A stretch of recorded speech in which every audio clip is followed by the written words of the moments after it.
warahmatullahi wabarakatuh. Halo Bapak Ibu calon guru penggerak. Perkenalkan, nama saya Wahyudin, calon guru penggerak angkatan 9 kelas 9030 Provinsi Sulsel asal Kabupaten Takalar. Apa kabarnya hari ini? Semoga kita semua diberi kesehatan dan kebahagiaan. Nah, pada kesempatan kali ini saya akan memaparkan koneksi antar materi, kesimpulan dan refleksi pemikiran Ki Hajar Dewantara. Saya akan merefleksi diri saya melalui 3 pertanyaan. Yang pertama, apa yang Anda percaya tentang murid dan pembelajaran di kelas sebelum Anda mempelajari modul ini? Pertanyaan yang kedua, apa yang berubah dari pemikiran atau perilaku Anda setelah mempelajari modul ini? Dan pertanyaan yang ketiga, apa yang dapat segera Anda terapkan lebih baik agar kelas Anda mencerminkan pemikiran Ki Hajar Dewantara? Sebelum belajar modul 1.1a, ada beberapa hal yang menjadi kekurangan saya dalam melakukan pembelajaran di kelas. Yang pertama, dalam pembelajaran itu saya sering hanya mengutamakan target kurikulum. Yang kedua, pembelajaran saya lebih mengutamakan aspek kognitif. Dan yang ketiga, saya kurang memahami karakteristik murid. Ketika saya mengajar menggunakan metode yang cocok menurut saya, tanpa memperhatikan kebutuhan dan keinginan murid. Serta yang terakhir, fokus utama guru adalah kelas tertib, tenang, pandangan terpusat pada guru, dengan harapan murid itu dapat dengan mudah memahami materi yang disampaikan.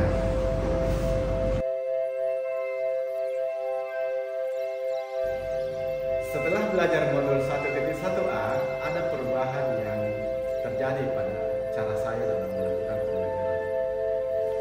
Pertama, saya tersadar bahwa pendidikan itu adalah proses menuntun segala kodrat yang ada pada anak-anak agar mereka dapat mencapai keselamatan dan kebahagiaan. Pendidikan anak sejatinya menuntut agar anak mencapai kekuatan kodratnya sesuai dengan kodrat alam dan kodrat sama. Yang kedua, menyadari peran pendidik sebagai pamong dalam memberikan tuntunan dan arahan agar anak didik tidak kehilangan arah dan membahayakan dirinya. Seorang pamong dapat memberikan tuntunan agar anak dapat menemukan kemerdekaannya dalam belajar. Selanjutnya, bermain itu adalah kodrat anak. Permainan anak dapat menjadi bagian pembelajaran di sekolah. Selanjutnya,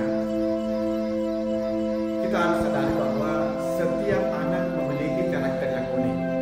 Maka, sebagai seorang pamong, perlu memiliki asesmen diagnostik awal agar pendidikan bisa berpihak pada murid sesuai dengan kemampuan, bakat, dan minat. Kemudian yang terakhir, dalam proses menuntun kita menebalkan laku anak hendaknya disesuaikan dengan konteks sosial kultural.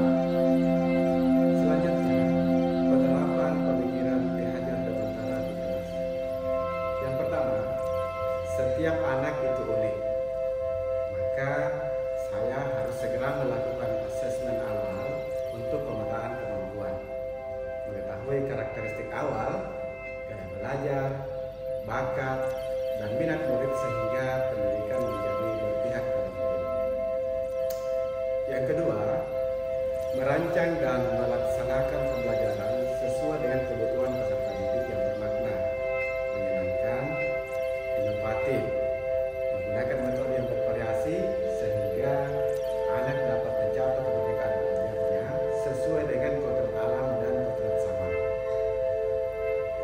Yang ketiga, menumbuh kembangkan potensi murid dengan pembiasaan budaya positif dengan memperhatikan kearifan lokal budaya setempat agar anak tumbuh selamat dan bahagia. Yang berikutnya, memposisikan diri sebagai pamong yang membimbing, memfasilitasi, dan bisa menginspirasi murid agar dapat mengembangkan segala potensi yang menciptakan kondisi belajar yang nyaman dan menyenangkan sesuai dengan kodrat anak, yaitu bermain.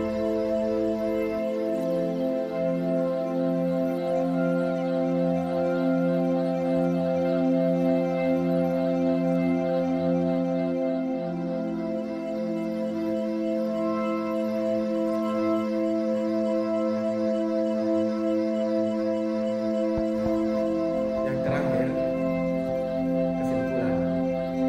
Nah, setelah melaksanakan refleksi diri, maka saya dapat menyimpulkan pemikiran Ki Hajar Dewantara sebagai berikut.